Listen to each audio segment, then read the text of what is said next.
अब प्रिज्म के बाद हम आते हैं अपने दूसरे टॉपिक की, और दूसरा टॉपिक है हमारा डिस्पर्शन ऑफ लाइट, या हम इसको कहते हैं dispersion of white light, dispersion of light या डिस्पर्शन ऑफ वाइट लाइट। अब ये जो हमारे घरों में बल्ब वगैरह से जो लाइट आती है, एलईडी से जो लाइट आती है, या सूरज से जो रोशनी आ रही है, या जो आग से रोशनी निकलती है, ये सारी रोशनी पॉलीक्रोमेटिक है। पॉली का मतलब होता है मैनी, और क्रोमा मीन्स कलर, यानी ये एक कलर की, एक रंग की नहीं बनी होती। ये लाइट बहुत सारे रंगों से मिलके बनी होती है। तो ये जो पॉलीक्रोमेटिक लाइट होती है, जब किसी ऐसे मीडियम से पास होती है, जब किसी ऐसे मीडियम से पास होती है तो अपने 7 रंगों में स्प्लिट हो जाती है। यानी जितने रंगों से वो मिलके बनी हुई थी, उतने ही रंगों में वो फिर से स्प्लिट हो जाती है, अलग हो जाती है। ठीक है, तो इस फिनोमेना को हम कहते हैं डिस्पर्शन ऑफ लाइट। ये एनिमेशन में आप देख रहे हैं, ये वाइट लाइट जा रही है और सामने प्रिज्म पड़ा है। प्रिज्म से जैसे ही वो गुजर रही है तो अपने जिन रंगों से मिलके वो बनी हुई है, उन रंगों में फिर से टूट रही है, स्प्लिट हो रही है। इस प्रोसेस को कहते हैं हम डिस्पर्शन ऑफ लाइट। अब ज़रूरी नहीं कि ये जो डिस्पर्शन ऑफ लाइट हो रही है वो हमेशा तब ही हो जब लाइट प्रिज्म से पास हो, जब लाइट प्रिज्म से गुजरे। ये डिस्पर्शन ऑफ लाइट नेचर में भी होती है। जब बारिश होती है तो आपने कभी ना कभी ये देखा ही होगा कि जो आसमान है वहाँ पर रेनबो बन जाती है, बिल्कुल ही 7 रंग जो है आसमान में नज़र आ रहे होते हैं। अब ये फिनोमिना भी डिस्पर्शन ऑफ लाइट है, लेकिन ये प्रिज्म से गुजर के नहीं हो रहा। ये जो पानी की बूंदी होती हैं, लाइट उनसे गुजरती है तो अपने 7 कलर्स में टूट जाती है। एक और बात, हर लाइट 7 कलर से मिलके नहीं बनी होती। कुछ लाइट 3 कलर से मिलके बनी होती है, तो कोई 4, तो कोई 5, तो कोई 6, तो कोई 7।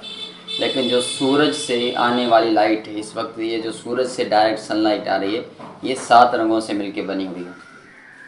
और जब ये अपने कंपोनेंट्स में टूट जाती है तो हम इसको कहते हैं डिस्पर्शन ऑफ लाइट। अब यहाँ पे सवाल ये पैदा होता है कि लाइट अपने कलर्स में टूट क्यों जाती है, क्यों वो स्प्लिट हो जाती है। सारे जो कलर्स हैं जिनसे लाइट बनी हुई है, वाइट लाइट बनी हुई है, वो सारे कलर्स एक दूसरे से अलग क्यों हो जाते हैं। तो वो जो कलर्स हैं वो एक दूसरे से अलग इसलिए होते हैं क्योंकि यहाँ पर हो रही है रिफ्रैक्शन। कौन सी चीज़ हो रही है यहाँ पे? रिफ्लेक्शन। हमने पढ़ा था ना, जब लाइट एक मीडियम से, फर्ज करें यहाँ पर एयर मौजूद है और ये तो गिलास है, ये एयर, ये गिलास। अब ये एयर अलग मीडियम है, हवा अलग मीडियम है, और ये शीशा गिलास एक अलग मीडियम है। तो जब वेव एक मीडियम से दूसरे मीडियम में जाती है तो अपनी डायरेक्शन चेंज करती है, मतलब उसमें रिफ्रैक्शन होती है। तो यहाँ पर भी ये वाइट लाइट वेव के फॉर्म में जा रही है। जैसे ही एक मीडियम से दूसरे मीडियम में दाखिल होगी, वो अपनी डायरेक्शन को चेंज करेगी। लेकिन ये जो वेव डायरेक्शन चेंज करेगी, अब हमें तो पता है ये वाइट लाइट मुख्तलिफ रंगों से बनी हुई है। ठीक है, मुख्तलिफ रंगों से ये बनी हुई है। फ़र्ज़ करें ये 7 रंगों से बनी हुई है, तो ये जो 7 रंग है वो एक साथ रिफ्लेक्ट नहीं हो रहे।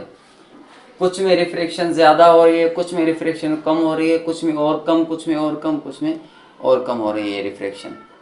अब ऐसा क्यों हो रहा है कि एक कलर में रिफ्रैक्शन ज़्यादा हो रही है और एक कलर में रिफ्रैक्शन सबसे कम। अच्छा, जो सबसे ऊपर कलर होता है ना, जिसमें सबसे कम रिफ्रैक्शन होती है, वो होता है रेड कलर।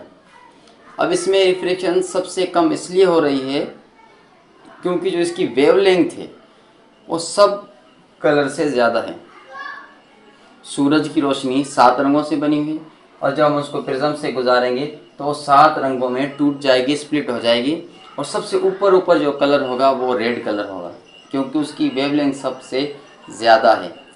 यानी रेड कलर में रिफ्रैक्शन बहुत कम हुई है, वो इतना जो है रिफ्लेक्ट नहीं हुई जितना कि बाकी कलर्स रिफ्लेक्ट हुए हैं, क्योंकि उसकी वेवलेंथ ज़्यादा थी। तो यहाँ पर जो रिफ्रैक्शन हो रही है वो वेवलेंथ के हिसाब से हो रही है।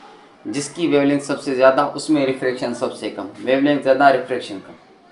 उसमें बेंडिंग कम होगी, वो अपनी डायरेक्शन को ज़्यादा चेंज नहीं करेगी। और जिसकी वेवलेंथ सबसे कम, उसमें रिफ्रैक्शन सबसे ज़्यादा होगी। यही रीज़न है कि जब लाइट यहाँ से पास हो रही है तो वो अपने कलर्स में स्प्लिट हो रही है। अगर सारे कलर्स, सातों के सातों कलर्स, अगर इन सब कलर्स की वेवलेंथ सेम होती फिर तो डिस्पर्शन का कोई सवाल ही पैदा नहीं होता था। तो डिस्पर्शन इसलिए हो रही है क्योंकि हर कलर की अपनी अपनी वेवलेंथ है और वो अपनी अपनी वेवलेंथ के हिसाब से रिफ्लेक्ट हो रहे हैं। कुछ ज़्यादा रिफ्लेक्ट हो रहे हैं तो कुछ कम रिफ्लेक्ट हो रहे हैं। जिसकी वेवलेंथ सबसे ज़्यादा वो सबसे कम रिफ्लेक्ट होगा। तो रेड सबसे ज़्यादा वेवलेंथ वाला है, उसकी रिफ्लेक्शन सबसे कम होगी। वायलेट जिसकी वेवलेंथ सबसे ज़्यादा है वो सबसे ज़्यादा रिफ्लेक्ट होगा, जिसकी वेवलेंथ सबसे कम है। तो ये हो गया डिस्पर्शन। डिस्पर्शन की अगर हम डेफिनेशन पे आए तो डेफिनेशन है स्प्लिटिंग, स्प्लिटिंग यानी टूटना, splitting of white light,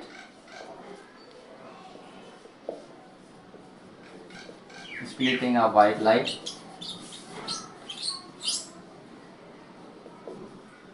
into its constituent colors। constituent colors यानी जिन रंगों से वो बनी हुई, कॉन्स्टिट्यूएंट यानी जिससे वो मिलके बनी हुई, उन्हीं रंगों में वो टूट रही है। इस फिनोमेना को हम कहते हैं डिस्पर्शन ऑफ लाइट। लास्ट में जो टॉपिक है वो है स्पेक्ट्रम ऑफ लाइट या फिर spectrum of white light. Spectrum of white light बहुत इजी टॉपिक है। अब यहाँ पर देखिए आप, रिफ्लेक्शन हो रही है। रिफ्लेक्शन के दौरान एक कलर्स का पैटर्न बन रहा है। सबसे पहले सबसे ऊपर रेड कलर है, फिर ऑरेंज, फिर येलो, ऐसे ऐसे सारे कलर्स अरेंज हुए हैं। ये एक खास पैटर्न है और डिस्पर्शन के दौरान हमेशा यही पैटर्न बनता है। ऐसा नहीं होगा कि कभी ऊपर रेड हो तो कभी ऊपर ब्लू हो तो कभी ऊपर ग्रीन हो, फिर दूसरे नंबर पे ऑरेंज है तो कभी येलो आ जाए तो कभी दूसरे नंबर पे ग्रीन आ जाए। ऐसा कभी नहीं होता। ये एक खास पैटर्न बनता है कलर्स का डिस्पर्शन के दौरान, और इसी पैटर्न को हम कहते हैं स्पेक्ट्रम ऑफ वाइट लाइट या स्पेक्ट्रम ऑफ लाइट। मतलब कि डिस्पर्शन के दौरान ये जो रंगों का खास पैटर्न बन रहा है ना, सबसे ऊपर फिर ऑरेंज फिर येलो, ये इसी पैटर्न को ही स्पेक्ट्रम ऑफ लाइट कहा जाता है। तो ये है स्पेक्ट्रम ऑफ वाइट लाइट, और इस स्पेक्ट्रम में टोटल 7 कलर्स हैं और इन सब की वेवलेंथ एक दूसरे से डिफरेंट है। और इस स्पेक्ट्रम को याद करने का जो तरीका है, इसके लिए एक लफ्ज़, एक ट्रिक बनाई गई है जो है विब ग्योर। ट्रिक का नाम है विब ग्योर। इसमें ये 7 लफ्ज़ों, 7 लेटर से बना हुआ ये लफ्ज़ है।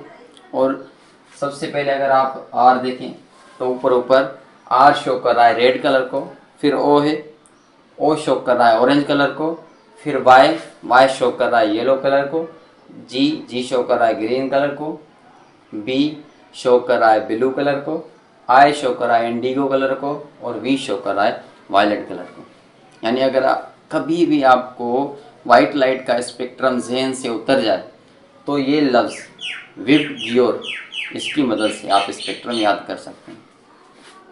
विब ग्योर, सबसे पहले वी, सबसे लास्ट में वी से वायलेट, फिर इंडिगो, आई से इंडिगो, फिर बी से ब्लू, फिर जी से ग्रीन, फिर वाई से येलो, फिर ओ से ऑरेंज, और आर से सबसे ऊपर रेड।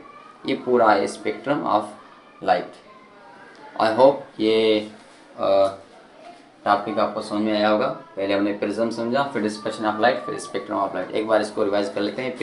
प्रिज्म एक ट्रायंगुलर ट्रांसपेरेंट ब्लॉक है। ट्रांसपेरेंट ब्लॉक होता है, गिलास का भी होता है तो प्लास्टिक का बना होता है। उसके बाद डिस्पर्शन ऑफ लाइट, लाइट का अपने जितने भी कलर से मिलके वो बनी हुई है उन रंगों में टूट जाना, इसको कहते हैं हम dispersion of light. Spectrum of light, वो जो लाइट जितने भी रंगों में टूट रही है, जो 7 कलर्स हैं, उन 7 कलर का एक खास पैटर्न बना हुआ है। इस पैटर्न को हम कहते हैं स्पेक्ट्रम ऑफ वाइट लाइट या spectrum of light. I hope आपको वीडियो समझ में आएगी, और वीडियो को यहीं पर ख़त्म करते हैं। अपने दोस्तों को बताइएगा कि इस चैनल पर अच्छी अच्छी वीडियोज़ आ रही हैं, और सेंटर पे जो है महंगी फ़ीस देने की कोई ज़रूरत नहीं, और यहाँ पर आप फ्री में पढ़ सकते हैं। मिलते हैं अगली वीडियो में। खुदा हाफिज़।